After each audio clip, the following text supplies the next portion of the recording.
NEET முதுநிலை தேர்வுக்கான தேர்வு மையத்தில் இருந்த கணினி சரியாக இயங்காததால் காலதாமதம் ஏற்பட்டதாக மாணவர் ஒருவர் குற்றம் சாட்டியுள்ளார்.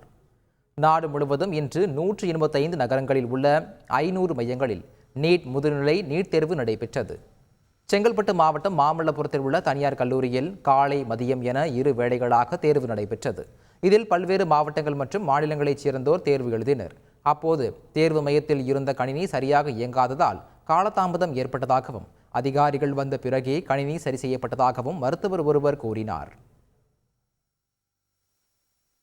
கொஞ்ச நேரம் பாத்தீங்கன்னா கம்ப்யூட்டரே ஒரு 10 நிமிஷம் ஒர்க் ஆகல. ரொம்ப டெக்னிக்கல் டிஃபிகல்டிஸ். நிறைய பேர் ஒரு 2-3 பேர் ஹையர் அபிஷியல் சொன்ன பிறகுதான் பாக்குறாங்களே.